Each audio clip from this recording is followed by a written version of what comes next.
Halo, assalamualaikum teman-teman semua. Mari kita lanjutkan untuk perkuliahan kita di pertemuan 9 mata kuliah analisis dan perancangan sistem informasi.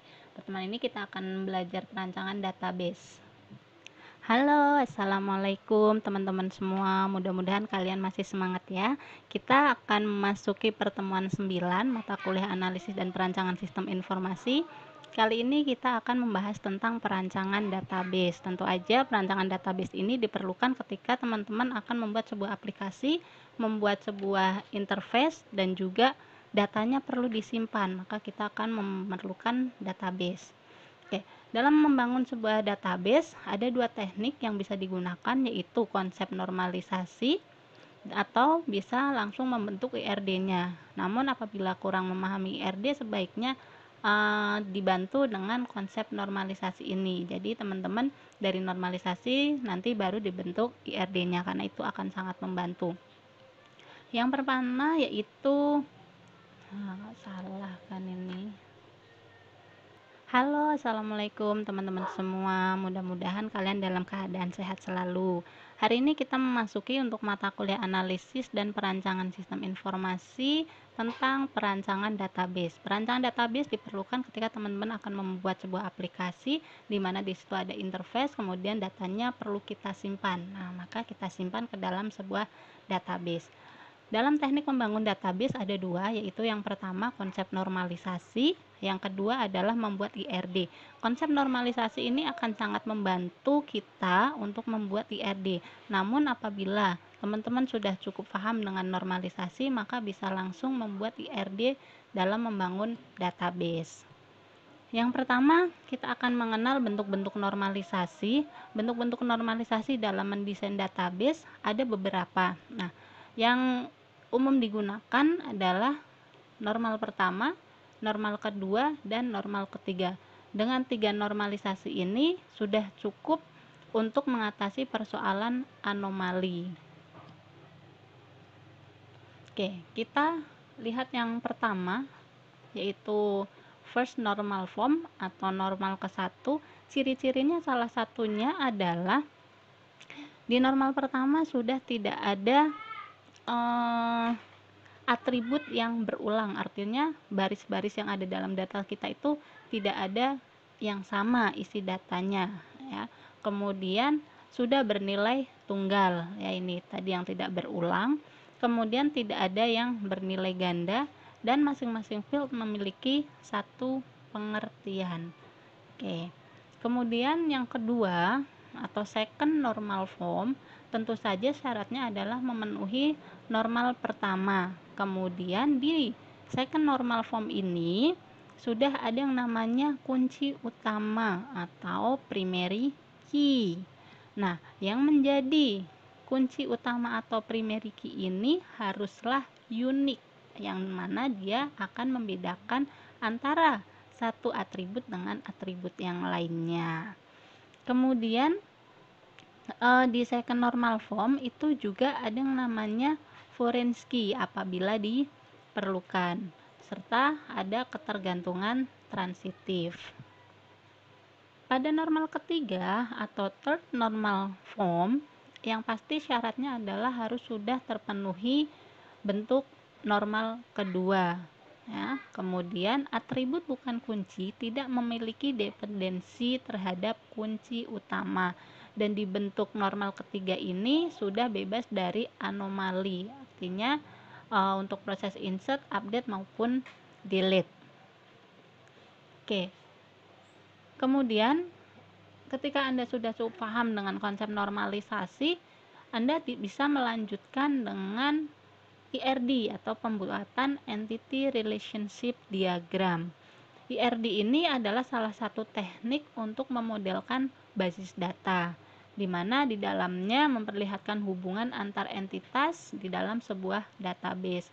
Simbol yang umum digunakan itu ada 4, yaitu ada entitas, nanti akan mencerminkan nama tabel-tabel dalam database kita, kemudian ada relasi, kemudian ada hubungan, dan ada atribut atau field database-nya ya. Ini relasi yang menghubungkan antar entitas, sedangkan hubungan itu apakah berlaku hubungan one to one, satu-satu, atau one to many. Oke, untuk membantu memahami konsep pembelajaran kita langsung saja ke contoh studi kasus. Oke, mungkin teman-teman sudah sering menerima hasil bukti transaksi yang di print out dari komputer. Nah, itu merupakan hasil dari sebuah olahan database ya. Nah, di contoh studi kasus kita ini adalah yang masih konvensional atau yang belum terkomputerisasi.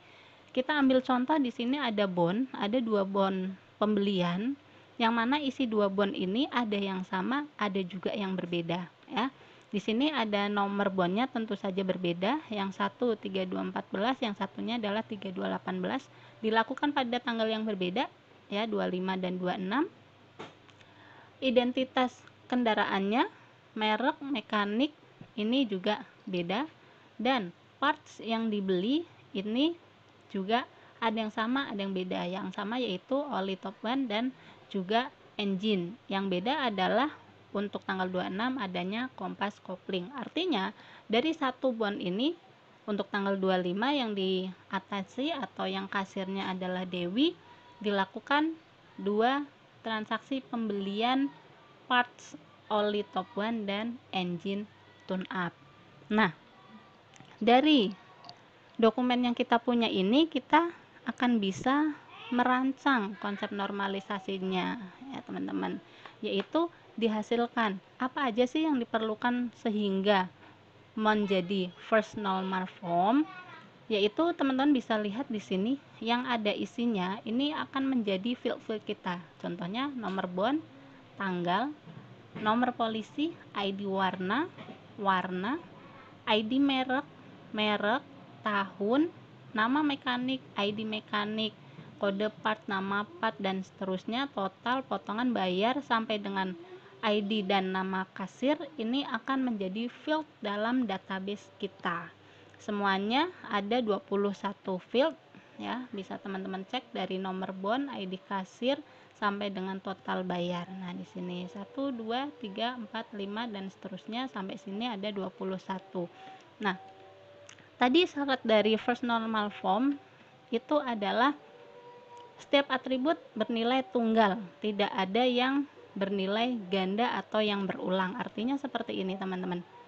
Nah, dari sini satu bond ini kan sama ya kan, tapi isi baris data kita akan beda. Yang satunya isinya adalah oli, yang satunya adalah engine tune up. Bisa kita lihat pada baris 1 untuk nomor bond ini 3214, kasir yang sama, kendaraan yang sama, mekanik yang sama, namun yang satu adalah kode partnya itu adalah oli top one, satunya adalah engine tune up. Kemudian data yang kedua oleh kasir Aura, ini kendaraannya sama, nama mekaniknya sama, tapi partnya adalah beda-beda.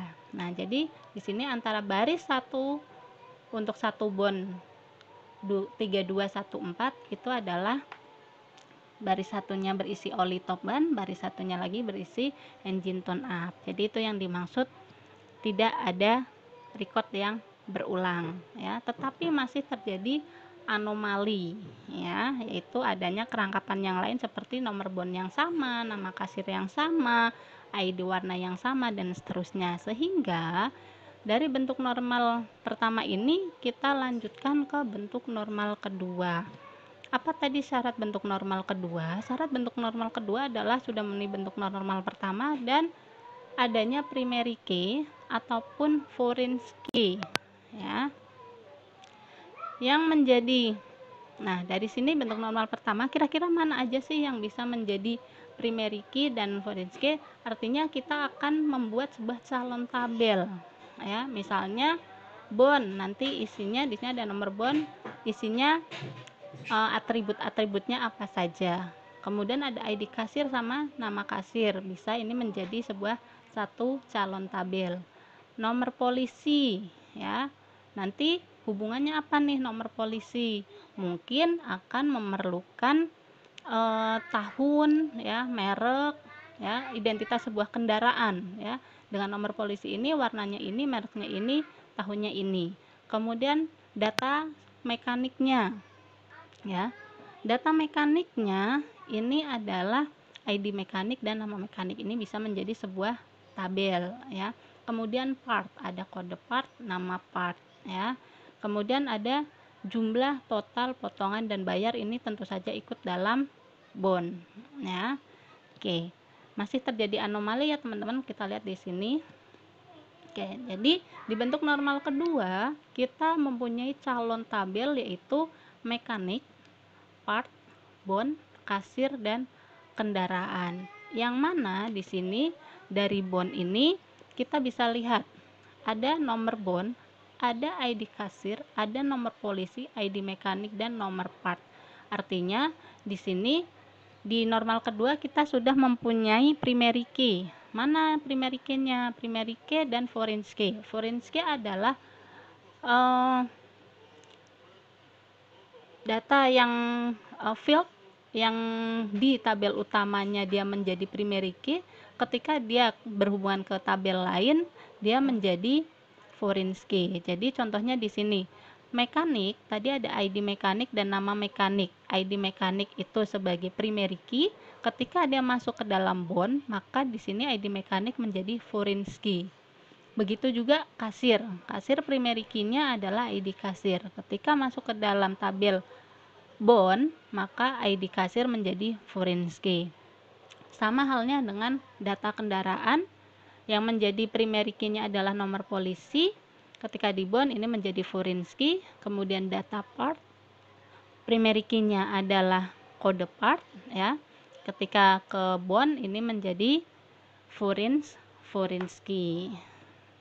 Nah, dari bentuk normal kedua selanjutnya masuk ke bentuk normal ketiga. Syarat normal ketiga teman-teman bisa lihat sudah memenuhi bentuk normal kedua dan tidak lagi memiliki dependensi transitif ya. Artinya dari bentuk normal kedua ini harus dipecah lagi karena di sini masih ada yang belum sepenuhnya hanya berisi primary key saja. Maka di sini untuk tabel yang sudah mempunyai primary key seperti mekanik dan kasir serta part itu adalah tabel yang sudah menjadi tabel utama, sedangkan bond dan kendaraan yang di dalamnya masih mempunyai ketergantungan maka dia harus didekomposisi, sehingga hasilnya di normal ketiga mekanik tetap, kemudian kasir juga tetap berisi ID kasir sebagai primary key, kemudian part juga tetap kode part, nama part, harga, diskon untuk masing-masing partnya ini. Nah, yang dekomposisi adalah bond dan juga kendaraan. Di sini kendaraan primary key-nya adalah nomor polisi ya. Ini menjadi foreign key ketika di bond.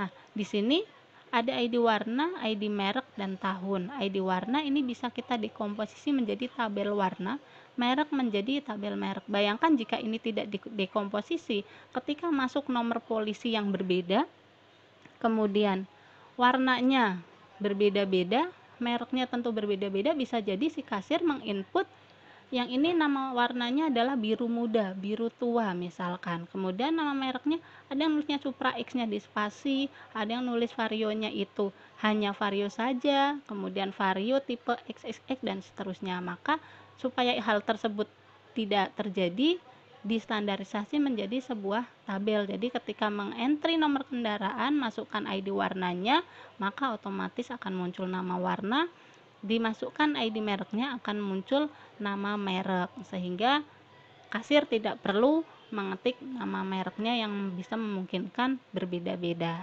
Demikian kenapa itu perlu di dekomposisi. Begitu ya teman-teman ya. Jadi di sini hubungannya antara primary key dan foreign key, bahwa misalnya ini di bond, kenapa perlu didekomposisi untuk ke programmingnya ini ya. Nomor bond yang sama ini kan menjadi primary key, sedangkan foreign key-nya itu adalah di transaksi bond ya.